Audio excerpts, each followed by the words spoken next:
Ya, kembali di Indonesia Business Forum ini yang kemudian saya tanyakan tadi, Bu Mirah, apakah benar ada beberapa kecurigaan dari kalangan buruh yang di PHK? Tutup pabrik di satu tempat, tapi ternyata dengan produksi sama dibuka di tempat lain. Ibaratnya akal-akalan pengusaha, bagaimana Bu? Iya, iya. Yang pertama nih kami dari pekerja buruh, dari rakyat dan saya kira dari para pengusaha juga sama ya bahwa negara tidak hadir. Kenapa saya katakan negara tidak hadir? Contoh kecil, hari ini kan kita hanya pengusaha dan pekerja nih. Seharusnya ada dong pemerintah. Ternyata saya lihat pemerintah malah masih cawe-cawe terkait dengan perpolitikan capres. Artinya ini yang bikin rakyat kesal ya.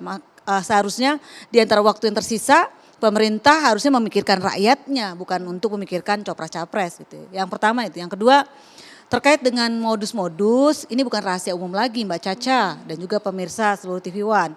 Mereka tutup di Jakarta, buka di Garut. PT-nya beda, tapi produknya sama.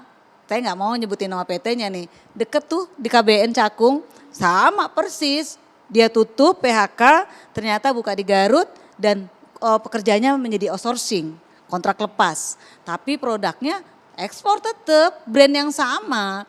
Lalu tutup di Tangerang, mereka ternyata bukanya di Jawa Tengah gitu. Ternyata tadi memang bukan satu-satunya faktor upah gitu ya. Tetapi memang upah paling besar sih. Sekarang ditambah lagi keberadaan Permenaker nomor 5 tahun 2023 tentang pengusaha boleh tuh motong upah buruh yang berbasis sektor ekspor itu menjadi 25%. Ini luar biasa, pengusaha-pengusaha itu menjadikan ajang kesempatan untuk kemudian tadi memotong dan juga malah makin mem-PHK. Mbak Caca, bukan hanya sektor tekstil, garment, alas kaki yang menjadi PHK massal, hampir semua sektor. Terakhir 2020 kita bicaranya adalah sektor retail. Itu hampir menembus satu sektor retail itu 15 ribuan per PHK.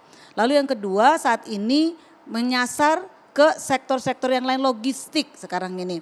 Ini udah terang-terangan, hari ini saya dapat informasi pagi tadi dari kawan-kawan, mereka melakukan perjanjian kerja bersama, mereka disampaikan oleh manajemennya, kami akan melakukan PHK massal dan kami akan ganti kalian dengan outsourcing. Gitu, ini undang-undang Omnibus Law Cipta Kerja ini makin luar biasa juga nih, berdampak luas terhadap apa yang terjadi di para pekerja kita. Yang ketiga, janji bukanya lapangan kerja 10 juta itu sampai sekarang kan nggak pernah terwujud juga. Malah sekarang ini dijawab oleh kenyataan bahwa kami para pekerja buruh di PHK massal dan PHK massal yang mending kalau dikasih pesangon tuh, nggak dikasih pesangon. Dan lucunya depan mata tadi diganti dengan perusahaan yang berbeda namanya, satu dia merekrut kembali dengan status outsourcing dan juga kontrak. Baik, mungkin Pak Sarman Simanjorong sudah hadir bersama kita di sini. Kita ingin juga mendengar dari suara pengusaha seperti apa. Ada modus-modus yang dicurigai, itu benar nggak sih Pak? Tutup di sini supaya buka tempat lain, upah yang lebih murah, karyawannya outsource, bagaimana? Ya, dalam kondisi saat ini memang saling curiga itu harus kita jauhkan.